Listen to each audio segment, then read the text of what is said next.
I hope we're primed. I hope we're ready. It is the Genius Zone time here on Edge Radio Australia.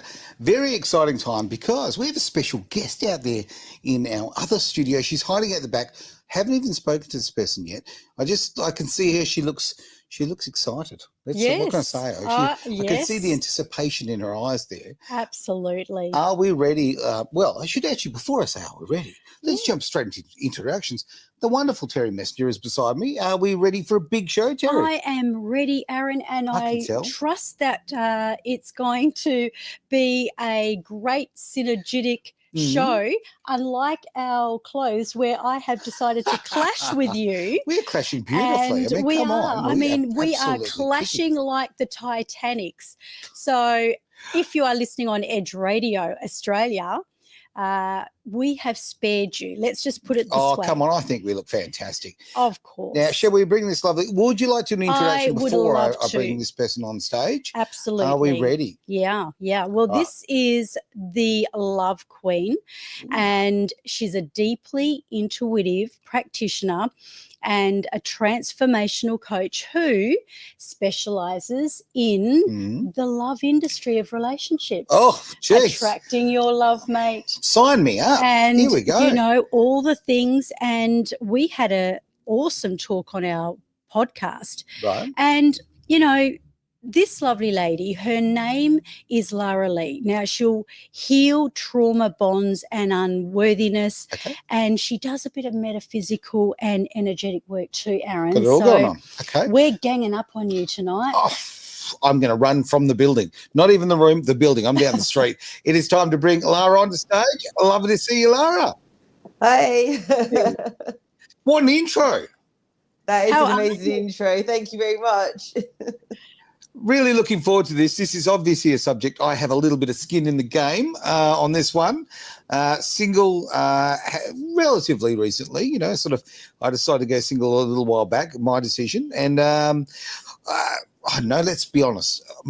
If you use the term train wreck when it goes to my relationships, I don't think that's going far enough. I think this is a multiple train crash from coming from every angle. Wow. So I need your help, but Lara, please save me. Yes, absolutely.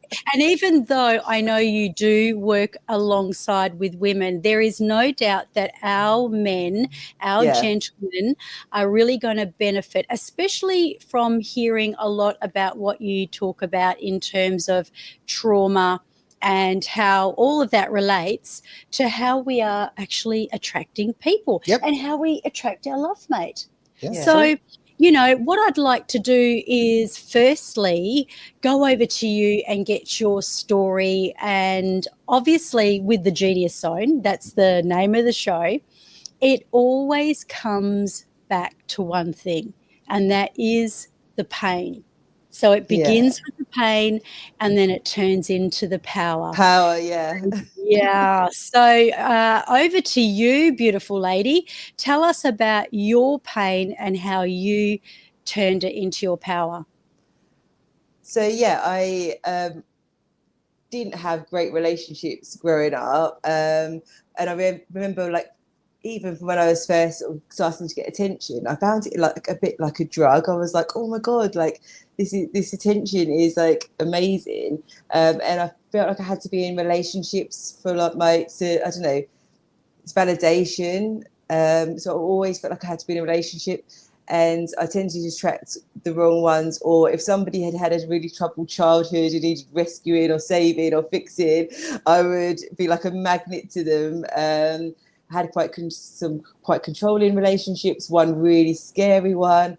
And then they progressively just got worse and worse, to be honest, until I hit my 30s. And I think I was like 32. And I looked around and I was like, why has my sister and all of my friends, they've all got these amazing quality, healthy men, you know, great relationships, all getting married, having babies. And I'm like, and mine were just getting worse. And so I just didn't want to go around the same cycle again. And to be honest, you have to stop and ask yourself, what is the common denominator? Yes. And, you know, the common denominator was me. you know, it always is us. Unfortunately, we don't want to hear that.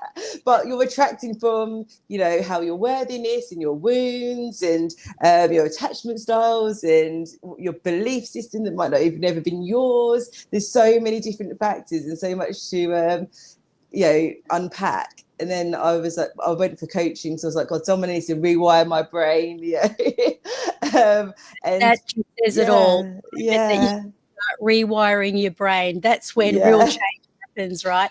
Could you actually link up to where these men that you're attracting were kind of linked to your trauma? Could you see how you were almost attracting them in so that you could almost comfort that yourself or make peace with it? Yeah, I probably wanted to be really needed. I felt like other people's feelings were more important than my own. I had this like deep desire to fix and heal them, and also then I'd make excuses for poor behaviour because I'm like, well, this happened to them, or you know, things like that. You know, but there is this old saying that's so true, where we do, like, if you look at every relationship you've had, you will see what your relationship was like with yourself at that time, and it is a reflection, it's a mirror, like we're in a mirrorverse. So it's given us an opportunity, and if things aren't making us happy, it's given us an opportunity to heal. And you'll keep getting the same person, the same experience, same person will keep showing up in different disguises, but you'll still keep getting the same pattern that needs to be healed. And then, you know, when you stop and do the work, you'll be put to the test to be like, have you really learned your lesson?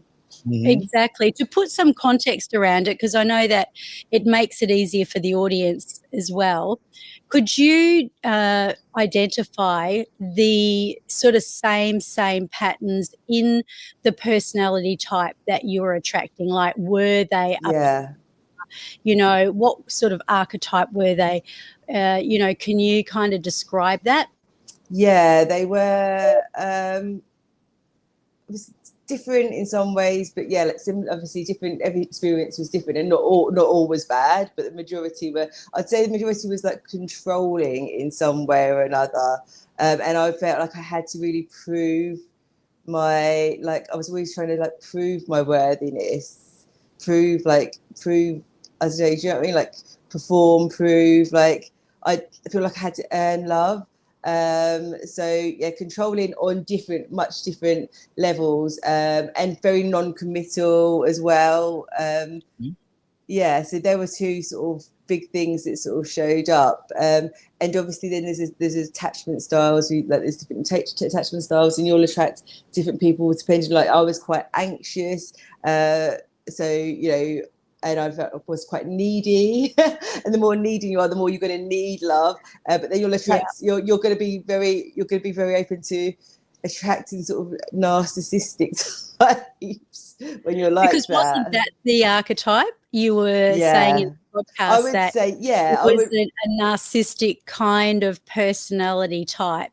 And I mean, everybody's a narcissist these days, aren't they? I do want to bandy that. I do want to bandy that around. You know what I mean? But I mean, there was one or two like scary relationships, and there was like you can see patterns. Not everything's going to be exactly the same, but there's patterns showing up. You know, So what was the obvious denominator when you flipped? So you went from, you know, attracting all these kind of same type people that had same kind of traits.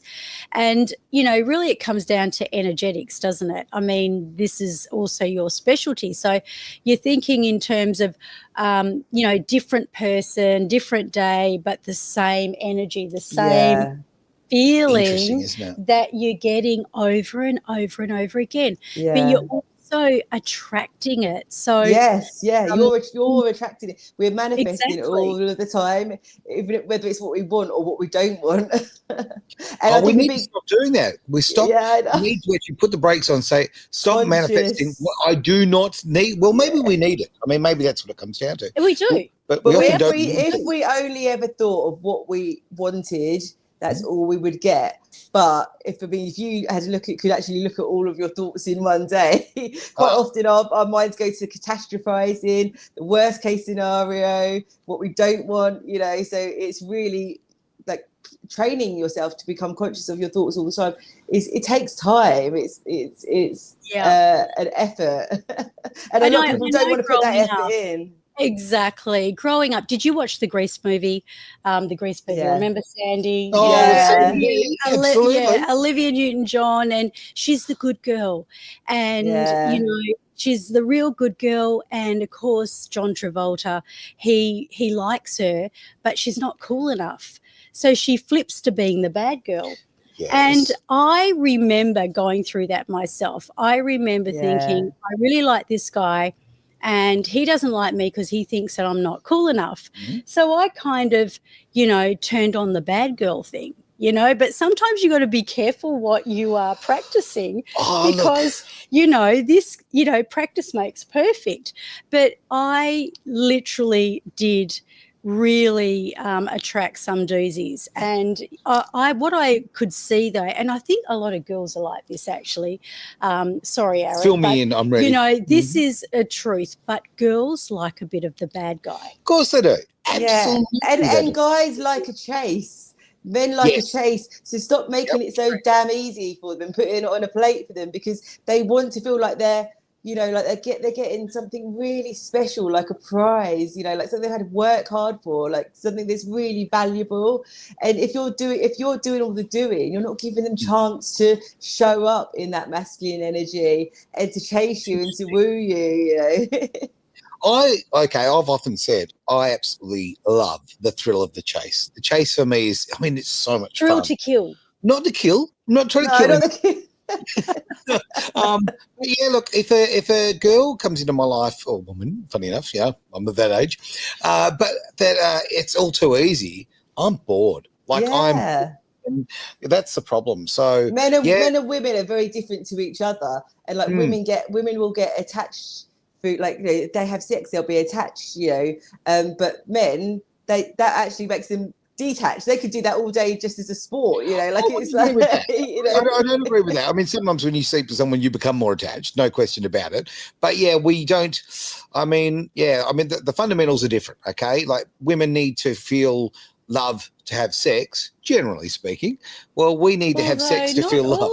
You know? I think it builds, I don't know, I feel like it's different. I think it's different when you're not in a relationship. I think it would make if a woman if you have sex too early with a guy, they haven't got to put the work in. They haven't got to build up that intimacy that way. So it makes them, and they detach. They don't have the same chemical reaction in their brain as what like the woman does with the oxytocin, and they feel closer and they feel more like, you know, more attached. But when a man's in a relationship, that is love to them, like that is that closest. They do bond through sex, so it changes from when you're in single to when you're in a relationship. So true. Well, the reference you've just made, Terry, is to my TikTok, which my title for my TikTok, you probably want to put the drink down. So the title for my own personal TikTok is "So I Married a Sociopath," right? It's great. Because I genuinely married a sociopath who pathologically used sex and control for pretty much, well, exactly that, control in every aspect. And that is not a normal relationship by any stretch of imagination. Certainly not something you want to seek out. And it's not something that, you know, it's not. Well, here's the problem with that. So, okay, with the fundamentals of men versus women, okay, ultimately, yes, sex is a big ticker, right? So, okay, I thought back in, I mean, it's a long time ago now, but I thought I'd met this girl, okay, and she's a sex addict. And I'm thinking, Mary, winner, chicken dinner. And it was just didn't stop. But, and that the amazing sex life was throughout the entire relationship, many, many, many years. But that is a terrible payment for the horrible, horrible abuse that went on the other side of it. And men and women had this, you know, like when we get into abusive relationships, and learning about ourselves and learning what our little triggers are, and learning about ourselves, full stop. Like, I really I'm a white knight. I come into my shining horse. I'll save you. That's my thing, yes, right? yeah. So it's the same. It's the rescuing type thing, isn't it? Bingo, right? And that leaves you very vulnerable. But at least if you know who you are, you can take the right steps and actually. Yeah, because you're not trying to justify yourself either. Like in your relationship, like keep it over-explaining yourself. And with something like that, you've got to over-explain, justify everything. Yes. It's exhausting, and it's a complete lack of. It means you're having a complete lack of boundaries for yourself with this person, and also how much you're valuing yourself. And nobody can treat us how we don't allow them to, and it takes a while sometimes to work that out, that this is only going on because I'm allowing it to. Well, this is true. I believe that's the big word there, allowing. We allow it to happen. So did you know that she was that way on your first date? No. And I didn't know for many, many years because I was like a dark skeleton in the closet. So dumb. Like I was just so dumb. I really was. I didn't realise because, so I realised, we had a 9-year relationship, and in 9 years she apologised to me 3 times, and the fact I shouldn't know that. You counted. Yeah. But you shouldn't know that. Yeah, like you said, the fact that you even know that. Yeah. So it says something. I'll cop it and, hey, I'm sorry, right? Okay. Quite life. Yeah. But with her, she would do something absolutely disgusting. Like we're not talking about minor stuff. And then she'd just show up with a PS5, right? And like buy gifts for me, So she would do that. She would actually buy you gifts. So she was kind of in the masculine energy. Yeah. Bingo, right? And I made the wrong call on that because I was very much in that family stage of my life. I was very focused on my kids. So I was probably taking on the feminine side of things in a lot of ways, right? Without being aware of it. I'll take it. I'll definitely take it. I mean, I'm very lucky because I've seen both sides of life, I guess. I've been a stay-at-home dad. I've been a single dad. I will put down I was the world nappy changing champion for a while. I had 4 kids in nappies at once. I can move them on like that. But I didn't realise that somebody came in my life and actually, and I take responsibility. I'm not saying that she did this. I allowed it. I realised she took away my masculinity. Yeah. That's just so what is that called again? Emasculate? Yeah. Is that the word? Yeah. Emasculate. Emasculate. Yeah. So it's just a shocker. And to think that, I can only imagine what you must have been thinking. You probably thought she was joking. You have to go and watch his TikTok account, we won't go into all the heavy details. But let me tell you, it's like watching the best drama movie. It sounds like a reality show. It is a reality. I'm not even joking. I've literally been contacted about that. They do want to do a movie. So there you go. Wow. Are you going to be the star of the show? No, I won't. No, I've asked. I think it is important for men to be, we talk about women being in narcissistic relationships or being in abusive relationships, but it's really important for men to feel comfortable to say, that happened to me too. And it isn't it's basically somebody just constantly undermining you and breaking you down, so you feel like everything's your fault, and it happens it doesn't happen just overnight. It's a gradual thing, but you're walking on eggshells, right? Yes, and then you don't realize that you're in hot water because it turns up very slowly. So by the time you realize, it's almost too late. And you're a bit of a wreck by then anyway. You're not really fully yourself, and you're you're doubting yourself all the time, and you're walking on eggshells. So you don't and you just want to avoid conflict. Well, this is why I talk about it, because like we're saying about the masculine side of things. I am quite a masculine guy, I tend to think anyway. I mean, do very masculine things, and and if it can happen to me, it can happen to anyone. Message. That's a good message. Yeah. So I think there are a lot of masculine men who have got that feminine side to them, though, Aaron. Oh, and there's nothing wrong with that, I think I married too. It's about a balance. It's a balance, though. You got to get. We've all got to get our feminine and masculine. We have it all, but all have it both in us, and it's about getting it in balance. just so one's not completely out of balance. And then if you're like a masculine man wanting to attract like a feminine, soft woman, you know, it doesn't mean that softness doesn't, femininity doesn't mean weakness. It just means that, you know, like not really in her masculine. Then you have to, it's that like magnets, you've got to be a balance. If you're too much in your feminine, then you're going to attract a masculine man, masculine woman, you know, like woman who's in her masculinity. So it's all about getting those balance right within us, within ourselves. Well, Yes, yeah, I a comment agree that's with just that. come up right there. There we go, from Adrian. Great to see you there, Adrian, with a comment. Some would say you gave up your masculinity, and that's right, mate. You've got to take personal responsibility, right? Like, I mean, I can't just go, oh, this woman did all these horrible things to me. End of the day, guess who let it happen, right? Exactly. So you've got to take ownership of it, and that's empowering. It's empowering when you go, you know what, every decision I've made, good and bad, but I take full responsibility for all of them. And if I've made poor decisions, actually now I can make better decisions. So when you stop being a victim and you take ownership, you actually empower yourself, because you're like, actually now I can choose different and I can choose better, and I'm going to own it.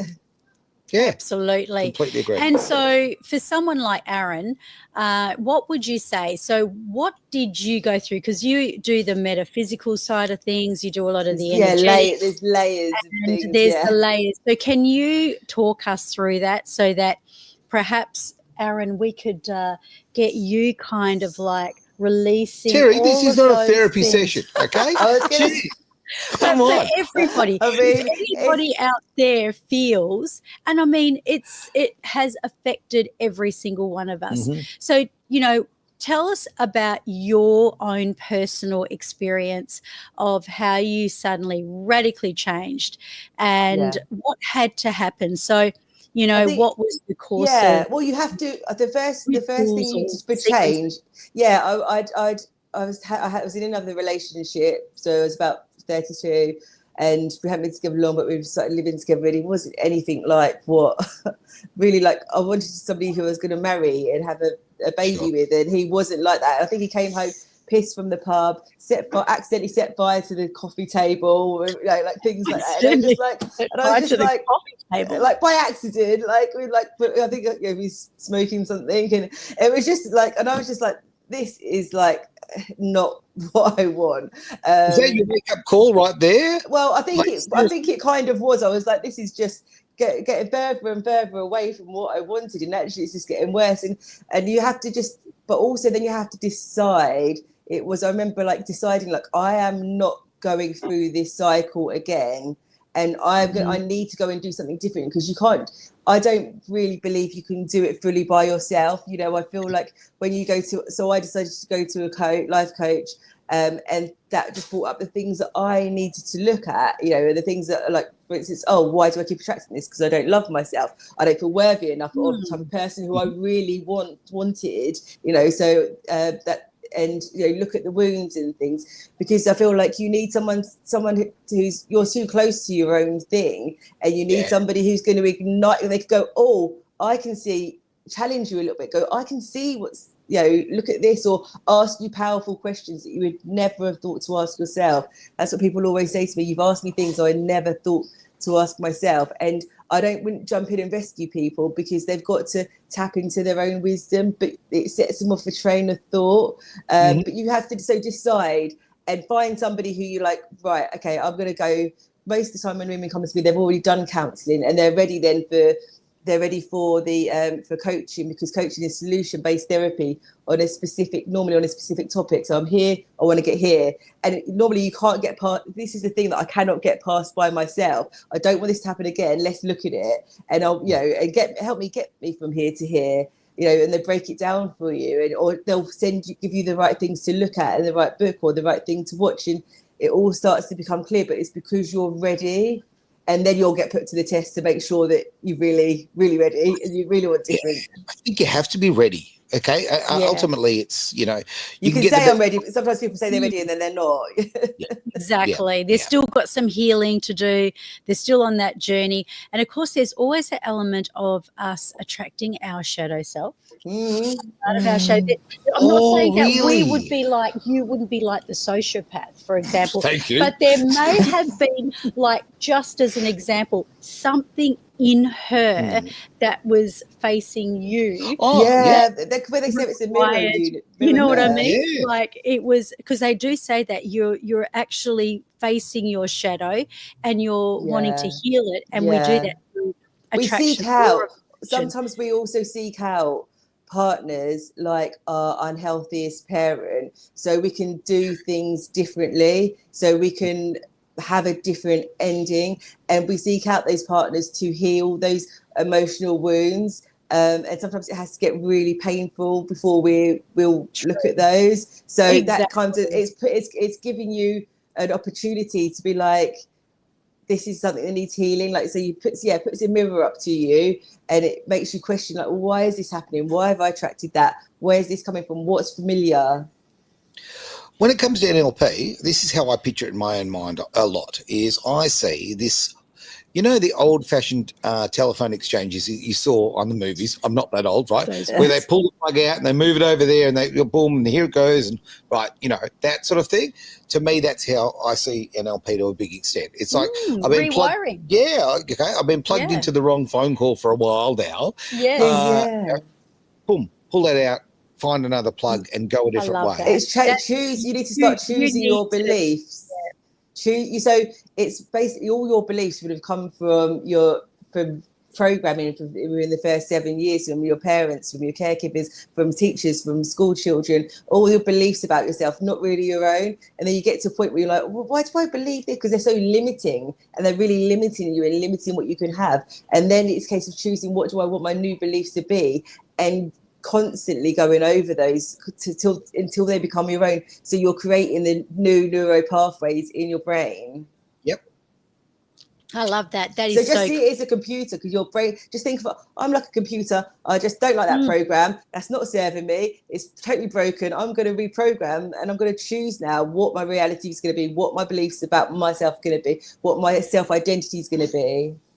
And I think too, people have to come to face the fact that they're going through whatever they're going through. So many people try to put it to the side, or they just do this, where you've literally got to own it. You've got to step into it. You've got to face it. You've got to look at it from every angle and then dissolve it. But we've got some questions. We do have a lot of questions. I was just going to throw this little comment through, if I could. Yeah. Okay, if I'm going to be a computer, I just want to make sure I don't have a floppy disk. That's all. All right. Anyway. You know this is G-rated, right? Here we go. Let's have a bit of a look through. Now, they've got some questions that have come through. Let's have a bit of a squeeze. Now, first question is from Monique. So let's have a look at this, Monique. Now, fantastic. Monique is from Toronto. Beautiful, beautiful place. Look at that. I always end up giving too much in relationships and feeling drained. How do I stop attracting emotionally unstable men and start calling in someone who gives back? Very good question, Monique. So what would your stance be on that? What would you say to Monique that, maybe the first step to take? And it's a really common, that's a really common one. Like, I find a pattern of, like, the women who I work with, they're saying the same things, and it's again, that's a lot. It sounds like a lot of overgiving, and also at the core of most of us, when we start doing the work and just diving in, the core of most of us is we don't feel enough or enough of something. Yes. So it's it would be there's a lot. It's not what a one fixed answer, but to sort of put the focus onto yourself and filling yourself up and giving yourself, like, so what I say to women when I'm working with them is how it actually works is I actually help them heal the relationship they have with themselves, so they then become a vibrational match for the type of the ideal partner. And so what it is reflection of it is normally a reflection of the relationships we have with ourselves. So there's lots of different things we can do, and things change quickly. Things change for me. Within 3 months I met my husband. Within 3 months my clients meet, they're like wonderful partners, and from saying they've never been loved, so it's possible, but there's layers of things, but everybody's that's the symptom, but there'll be specific reasons why that's happening within you, and so it'll be really good for you to start to look at that and delve in. That is a champagne quality answer. That was absolutely. Cheers for the happy hour, and where you are in the UK, I've got a coffee.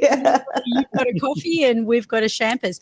So, would you say that it's important for Monique to deal with her own personal trauma, perhaps from her childhood? Do you feel that helps? I know that it does. If there's a pattern, and that is obviously sounds like a pattern that's showing up, and it's a very normal one, of like overgiving and putting the partners on a pedestal, thinking that the other person's emotions are much more important than their own.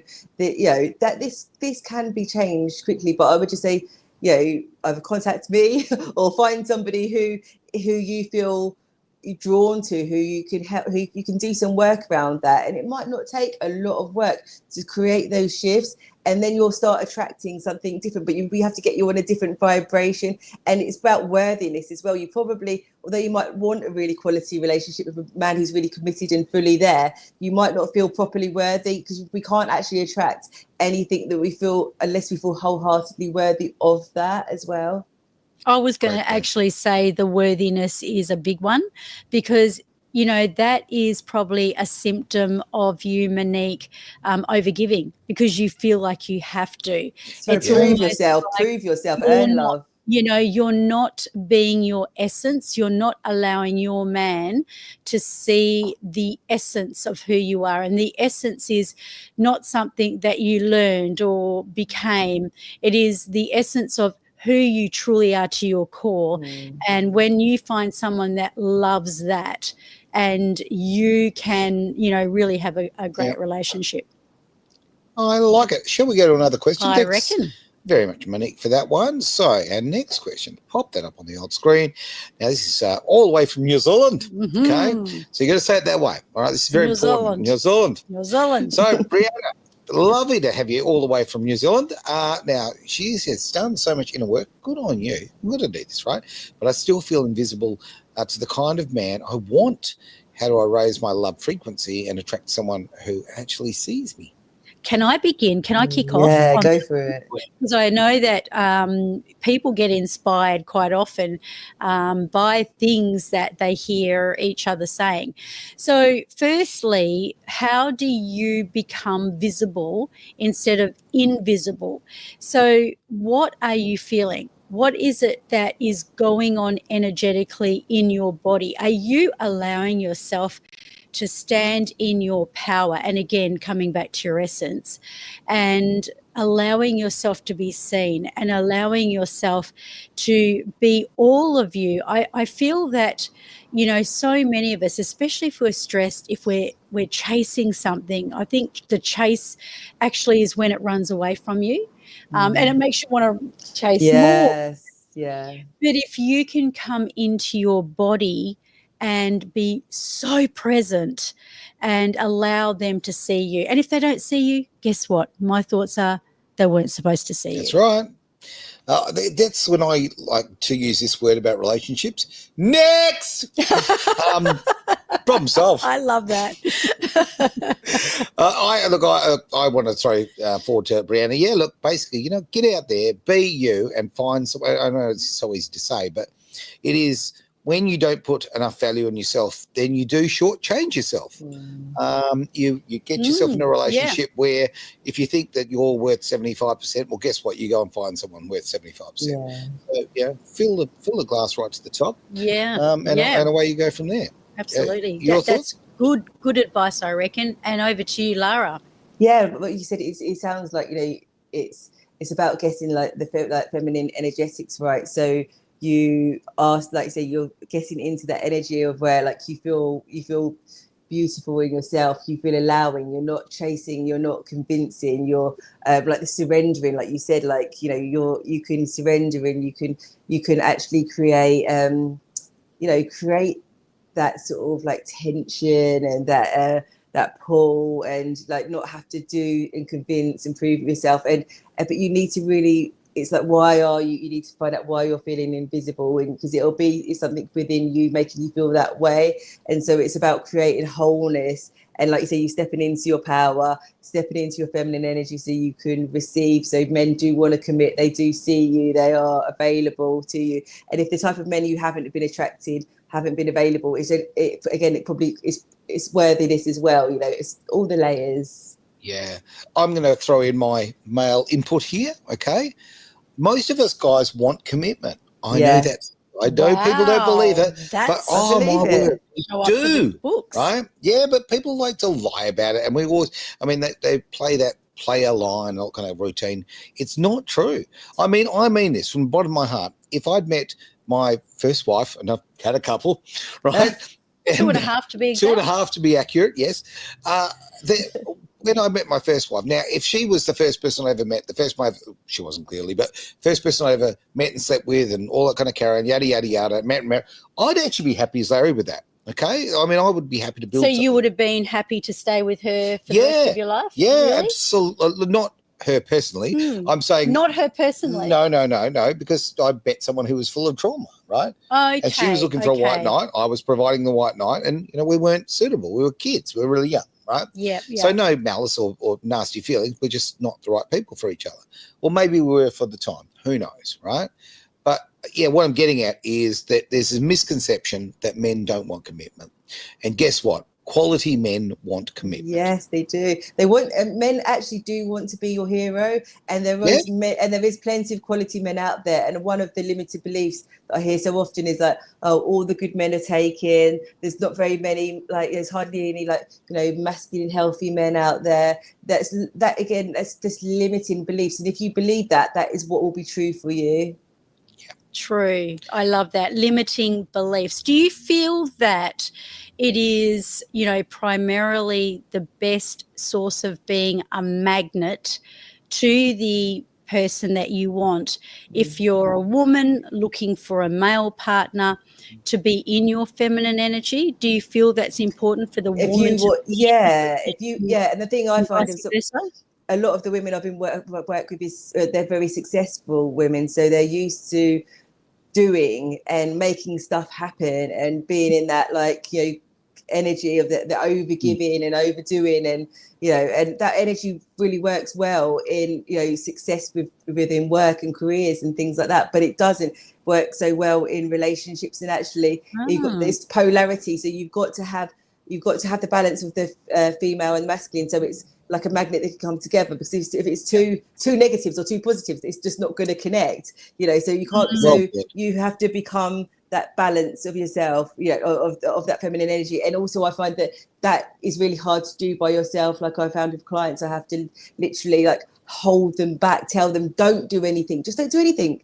you know, because they just want to do and they want to control because of safety. They want to feel safe and they want to be, but they're not allowing him to step in, to take the lead, to plan, to show up for you. So yeah, look, women have become terrifying. I mean, that's the honest fact. Okay, like these days, like, surely not. Yes, because there's so much, you know, there's so much negativity out there. There's so many, you know, you feel like you're going to get in trouble. Like, look, a lot of young people now, the young ones, they feel like, okay, it is creepy to approach a girl in a bar.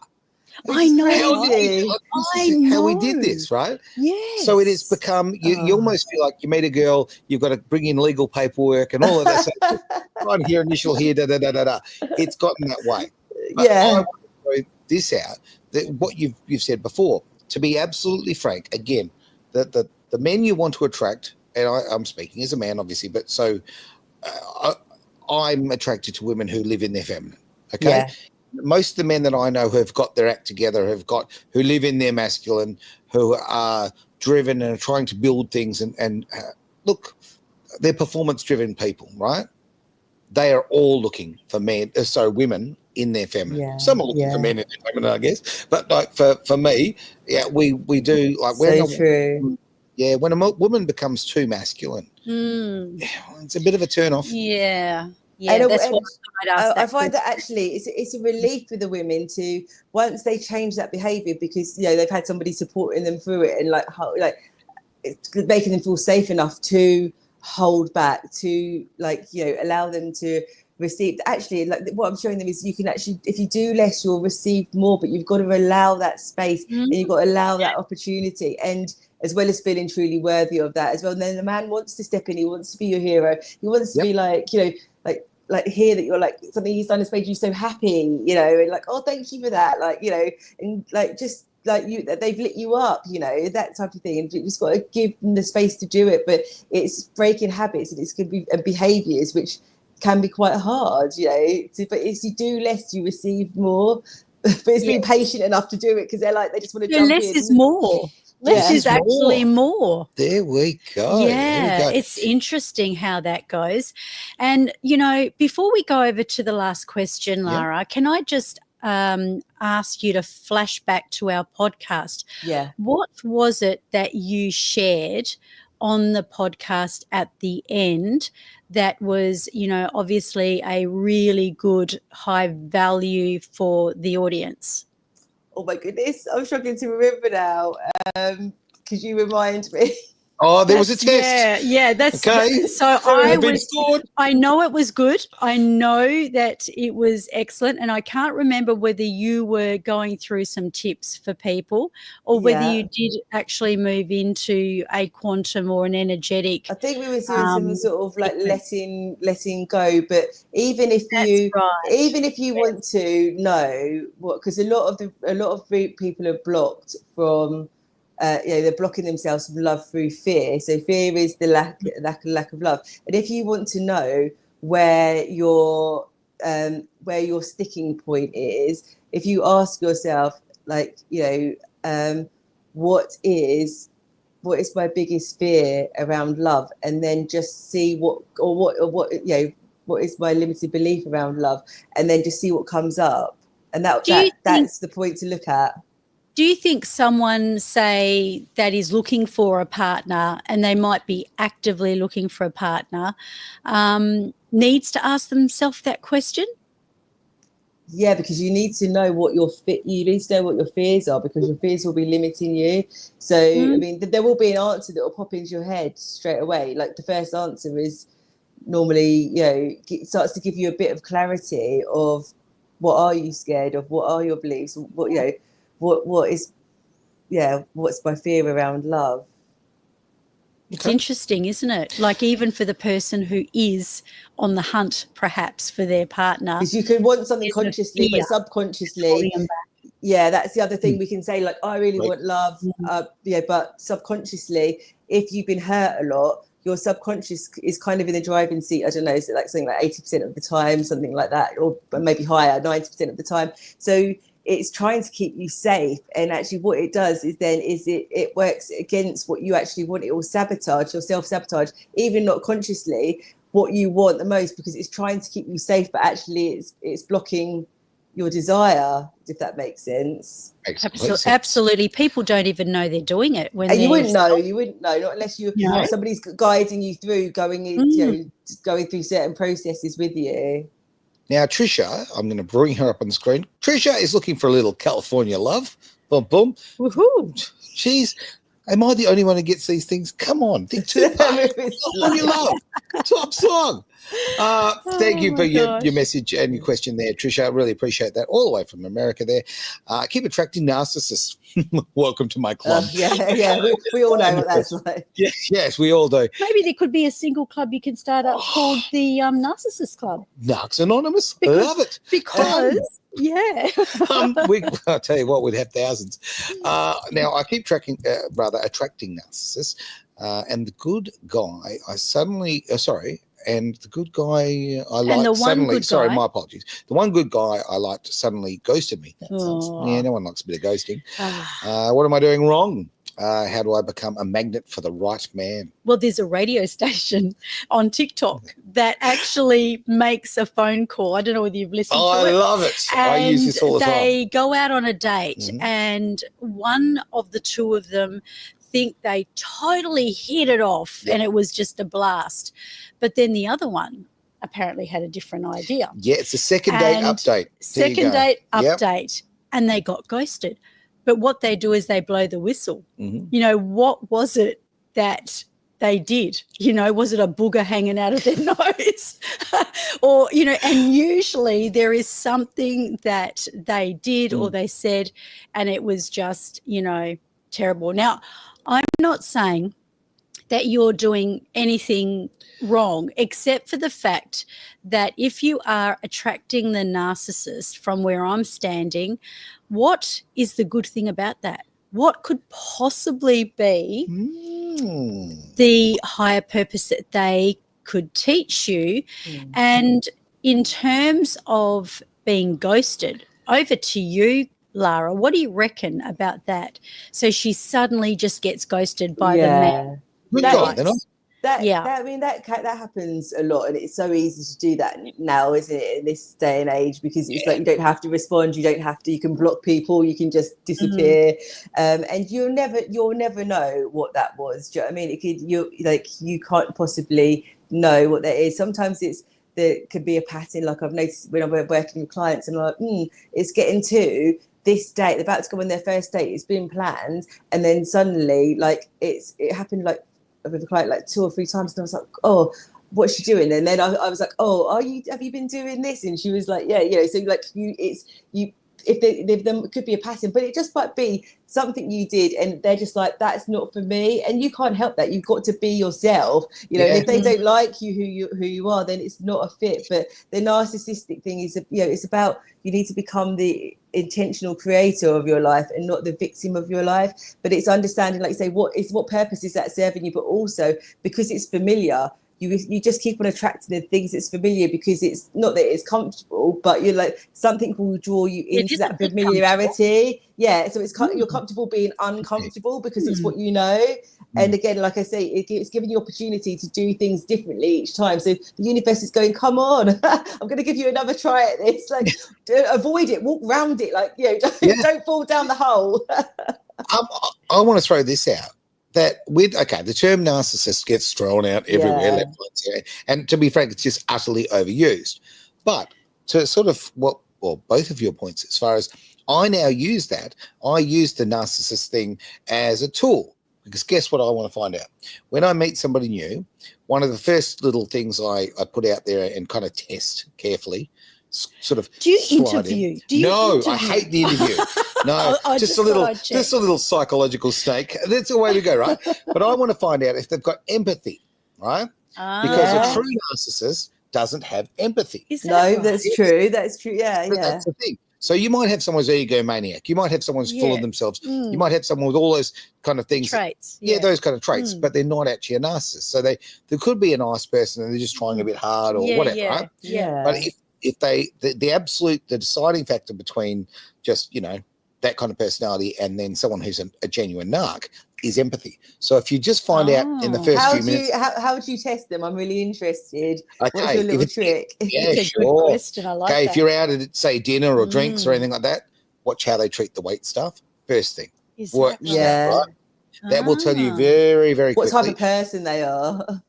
Yeah, that's right. So, I mean, I'm a big believer in you treat a street sweeper the same way you treat a CEO, right? Yeah. Well, that's how I live my life. And if if they're rude or they say things as the staff go away, you go, oh, right. And look, and just, you might talk about a story and you put them in a position where they need to show you empathy or not empathy necessarily you personally, but in the story. And if they look blankly at you, right, that position is that they're not able to fake it, because genuine narcs fake it. Okay. They look at you and think, oh, he's expecting me to smile now. Oh, he's expecting me to frown now. If they don't do those things, you're onto it. That's very good. That's really interesting. That's good, because you want to save time. You don't want to get too invested and then find out later down the line, because everyone's on their best behavior to start with, aren't they? So you need to kind of those little tests are really and simple things. I like this, even just seeing how they treat the staff, the waiters and waitresses. I love that. That's really good. And I feel like that could be really good for the women too, to look at the men. How do they treat them? And because that's really clever. That's and it's sort of covert as well. Yeah, it's not out there. Trisha, I don't think you're doing anything wrong, my love. I really don't. Can you just bring up her question again? I can. It's not about the fact you're doing anything wrong. Again, it comes down to the fact that he's not your person. Yeah. That's really what do you think, Lara? with the narcissist bit, or with the guy who the No, ghosting. with the ghosting, you know, like when if they ghost you, that's what I would just, what I would advise clients is, if some they've suddenly got ghosted, then you can't control that, so you just have to surrender, let go of it, and if you are being just fully yourself, then the right person, you should have to water it down. You should have to change. You should have to overthink everything you say and do. You should just be able to be yourself, and the right person will appreciate you just for being you. Mm-hmm. That's a great point. With me, I see ghosting as a very positive thing, because the way I see it is the rubbish taking itself out. Yeah. Right. Wow. That is true, because that's what I said. Like, that's what I would say to clients as well. It's like, actually, they're doing you a favor, because you're stepping back and you're not trying to control the situation. You're seeing whether how much somebody thinks of you really quickly. Whereas if you're stepping in, messaging, trying to control it, and then it carries on, you could carry something on a bit longer when they're not really feeling it, convincing yourself that they do. So actually, just step back, release control, and especially men do want to lead. They do want to show you. So if they're showing you they're not interested, they're not interested. It's like that. Like, he's just not that into you. It's not your fault. It's just not your person, like you say. Yeah. Exactly. And interestingly, I was given a little context around someone who's met someone they love, and they've just really fallen for this person. And they were talking about, when you first tell the person that you love them. Oh, okay. I love that. And it's like, when do you do it? Is it should the woman do it first? Should the man do it first? But my point being here, right?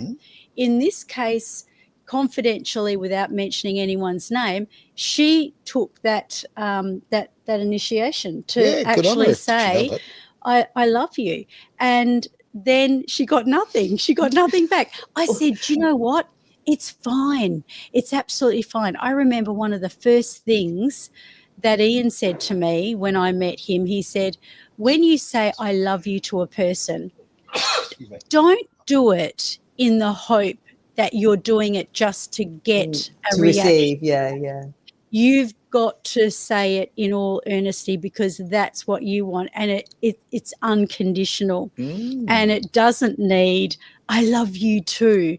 It's got to be just real. It's if they go thank you, and you're like, oh yeah, and I've done that. I've said thank you. Like, oh, but that's true, because I did that, and Ian used to tell me he loved me a lot when he was at home talking, and I would say thanks. I just on the first, yeah. And now when I say it, he just looks at me and like, okay, thanks. But anyway, what's your thoughts on that? I don't know whether it's right or wrong. I have always waited for the man to say it first, even before I did the work. And I do remember that feeling of, like, when you're really feeling it, and you can tell that you're both feeling it, but you're desperately not trying to, like, let it just accidentally splurt out. I do think it's nice. Dirty word or something. Yeah, I know. It's like, please let them do it first. And I do think it's nice if the man does it first, and you let them do it. I don't know. What's your point? What's your view as a man? As a man, yeah. Oh, look, I don't know. That's a really tricky one. I mean, would it scare you? Like, if the woman said to you, I love you, would that scare you off if you had not yet? Look, how early is it, right? This is the point, okay? Timing is everything. Well, obviously, in a situation where you kind of know that you're really, hitting it off, you're getting on really well, and it might be time. Yeah, look, I love to be loved, right? So it's nice to hear it, right? So I'm very happy. But if it's on the first date, second date, whatever, it's early, no, that is absolute. That would be time to run. That is run. This is the red flag. It is the red light. It is the go back. Okay, danger, Robinson. It's get out of there. So and I mean, I've had a girl literally the first time we were together told me that she loved me, right, and had been in love with me for a long time from afar, and had hidden it from me, and it was not a turn on. I'm not going to tell you any different. It was actually not scary, but it was kind of like, whoa. You're here, and I'm like so far from you. Now, funny enough, in that particular occasion, I actually did grow to love that girl, and that was a really great positive thing. But yeah, she was way too quick off the mark. So I think That's very It's interesting. quite full on, isn't it? Especially even if you say like I've got these feelings for you. You don't have to be like straight in there like, oh my god, I love you, I've loved you for all this time. You know, like that is a little bit, and you know, it feels like they're having a relationship by themselves. You know, that you haven't actually been involved with. Well, yeah, that's exactly what happened to me. Exactly what happened to me. I was in a relationship I wasn't aware of. Do you know? Before you knew it, you just were. Yes, well, yes, she was in love with me for about 4 months before I knew.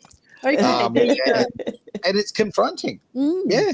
Well, you know. But you know, it's always nice to know that somebody does fancy you. I mean, let's face it, we all do want to be loved. I'm not sure that there are any more questions, but I have a question, if that's okay, Aaron, because it's a question that I always love to ask people like yourself, Lara. This is your niche. This is what you do. This is what you love doing. You help a lot of people through it. You know, if we jump off this, you know, call and you think to yourself, I wished I had have said that, what would you want to share? Like, is there something for that person out there that really wants to magnetize their soul?